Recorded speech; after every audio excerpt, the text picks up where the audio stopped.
Well, our next guest is the quarterback of the Dallas Cowboys, Dak Prescott. Welcome to Undisputed. Hey, Dak. How are you doing? Thank y'all for having me on. No, we got the best young quarterback in football joining us right here, right now. Right, Shannon? Yeah, we got one of the best quarterbacks joining us. Yeah, Thanks for one coming of on with us, Dak. Hey, so Dak is here on behalf of Ready, Raise, Rise in the fight against cancer. Can you tell us what you're doing with them? Yeah, I'm with my second team today, Bristol-Myers Squibb, who I've partnered up for the second year in a row on this campaign of Ready, Raise, Rise, and it's to educate and bring awareness to the immuno-oncology research that we're doing, and which focuses on the uniqueness of each individual's cancer cells, as well as helping your immune system fight off cancer itself within the body. So it's something super special and near dear to my heart. Everyone knowing my story of what I went through with my mom. So here trying to help and bring awareness. So, Dak, obviously you did lose your mom to cancer. Give us some idea. What was she like, and how much of her is still in you? Yeah, I mean, a lot. When my mom got sick, my mom, she just simply said, "Allow me to be your story. All greats have a story." And at that moment, I told her I didn't need a story to be great. But fast forward to where we are today, that's exactly what I'm trying to do. And that just brings me forward to saying our challenge with the Ready, Raise, Rise campaign this year is to go to ReadyRaiseRise.com, post a photo of yourself with the Ready, Raise, Rise sign, and just show us your uniqueness, how powerful you are, dealing with cancer, knowing someone that's dealing with cancer, or just being healthy, so we can raise money. With 100 submissions, Bristol-Myers Squibb has promised to donate $250,000. So I'm sure we can get to 100 by the time we finish with this show. I hope so. So, Dak, let's change gears. Let's talk some football. You probably heard that my partner across the table, the Hall of Famer Shannon Sharp, says that Carson Wentz is clearly better than Dak Prescott. I say it's obvious that Dak Prescott is better than Carson Wentz, and you say what to that? I'm going to let y'all continue to be great on TV. No, you have no opinion of that. I have no opinion. I know how good I can be and how good I'm going to be. All right, let's try this. I gave you some breaks for last year because you got some bad breaks you could not control. I gave you as a quarterback a B for the year. My partner across the table gave you an F for the year. What would you give yourself for last year's performance? What letter grade? Yeah, I'd probably say C. I mean, it was average as could be. I mean, it's got to be better than that. It's got to be. I have higher expectations for myself. The Cowboys have higher expectations for myself and for our team and for our organization. So to finish the year off 9-7, I mean, a lot of teams, a lot of organizations count that as a win, but it's not in Dallas. So I mean, we've got a ways to go, but we've made some things work, and we're heading to this offseason and getting ready for camp, feeling good about ourselves. Stephen Jones says this Cowboys offense needs to be more Dak-friendly. What does a Dak-friendly offense mean to you? Yeah, I'm not sure exactly what he means there, but it just has to be more balanced all the way around. We know we've got a great back in Ezekiel Elliott. We've got a lot of different guys that'll be playing at receiver with the departure of Dez and Jason. It's a lot of guys that you don't necessarily know about. So, I mean, I think you can just expect the ball to be spread around everywhere. I mean, I think our best games are when I have 8 different guys with catches or something in that area, and then Zeke dominating on the run game and us just opening it up and not knowing what to expect from our offense. So do you enjoy the called runs? Do you enjoy running the zone read occasionally? And would you like to do more of that in a Dak-friendly offense? Well, the zone reads, I mean, you have to take what the defense gives you. And that's if the defensive end is biting down, then of course I'm fine with pulling the ball because, I mean, that's the right play, that's the right read there. So whether it's called more or not, I'm all up for whatever we have to do to win, to get first downs. Do you enjoy running the football? I do. I'd rather pass it and let those other guys go do the job, but I do enjoy running the ball. Dak, I want to ask you this. Why weren't you and Dez able to have a better rapport? I know you threw the ball to him in practice. I knew you probably worked with him after practice. Why in games did it not correlate to better numbers between you and him? Yeah, I mean, I'm not exactly sure. I can't necessarily wrap my finger around that, or would have been able to fix it for the most part. So not real sure. I mean, as you said, we spent time. We worked in practice. We worked outside of practice. We put in the extra time, and I mean, but who knows? Who knows? So which of those two will you miss the most between Dez and Witten? Oh, that's hard. I mean, both those guys are great players, and both those guys did a lot for our organization, having a lot of success. Neither of those guys, I'll say this, can be replaced. You have guys that come in and have to do their job, and maybe they can be replaced by a committee, but going into this offseason after we lost those guys, we didn't say we needed to get this person or that person to replace Dez or replace Jason. So we've got some guys, though. We've got some young guys that will come in and fill the void.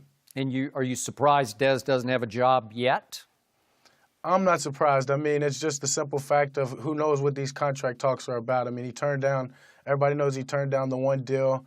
I haven't been in the contract negotiation situation yet, so I don't necessarily know the ins and outs and how that works, but I'm sure he's just waiting for the right fit, the right money, and everything to work out for him. But I know he'll be on the team.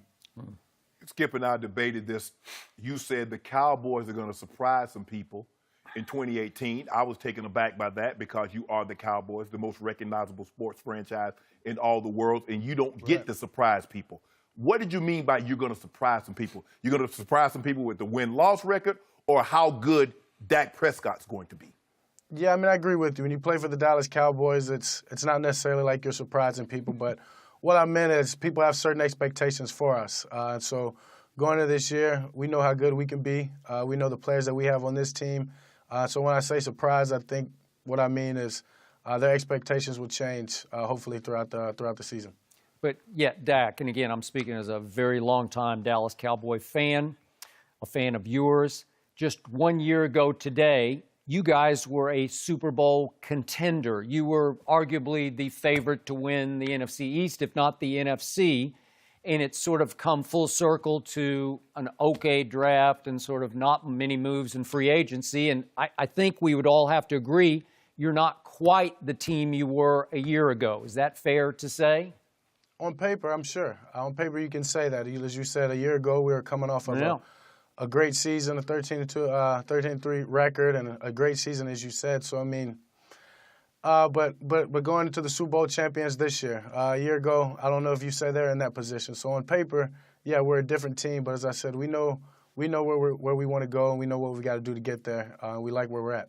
You know, because you guys were in the same draft, you play in the same division. The comparisons between you and Carson Wentz are never going to cease until both of you guys are out of the league. Do you watch him? Do you watch what he does? Or are you comparing? You're like, man, he had a good game. I need to go out and have a good game. I wouldn't say I'm necessarily comparing stats or comparing plays. But as you said, we're both in the same draft class. He was one of the, I guess you can say, partners or other quarterbacks that I liked into the draft, and I knew how talented he was. So when I watch Carson, I'm just watching his game. I've got a lot of respect for him for what he does. And as you said, I mean, I embrace those comparisons. I embrace the competition. We'll be longtime rivals, getting to play each other twice a year, hopefully for a long time in our career. So excited to see what the future holds for both of us. So describe you as a quarterback versus him as a quarterback. How different are your games in your view?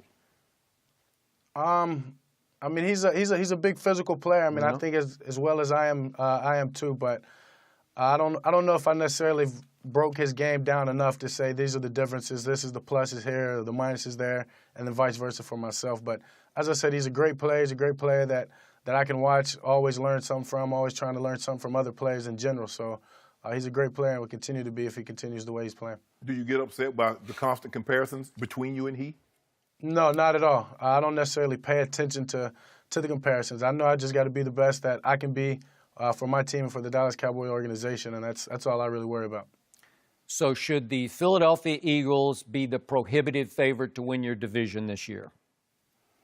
I mean, I don't necessarily pay attention to the favorites. As I said, I'll let you guys on TV who are great at, or think you're great at predicting and knowing what you know. So as I said, I just know what the Dallas Cowboys have and where we need to be and where we're going, and I'm so excited about that and ready to get into training camp. On paper, are they better than you at this moment?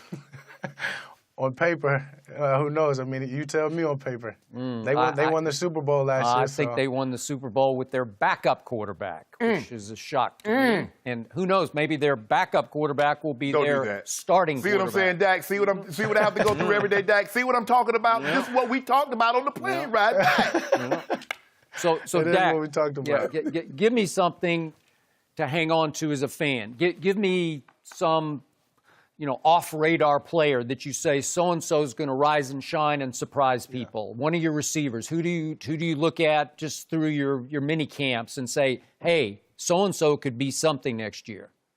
Yeah, I mean, I expect, and you all know his name, Cole Beasley. I expect him to be an all-around receiver, inside, outside, moving him around. He's a guy that's hard to cover, and he has a knack for the game, has a knack for getting open. But we also have some young receivers that a couple of the guys that have come in, had great OTAs, great mini camps, spent a lot of time working with them in the offseason, that I think they have a lot to them, and that if they come in with the right mindset and continue to get better, they could be good receivers in this league for a long time.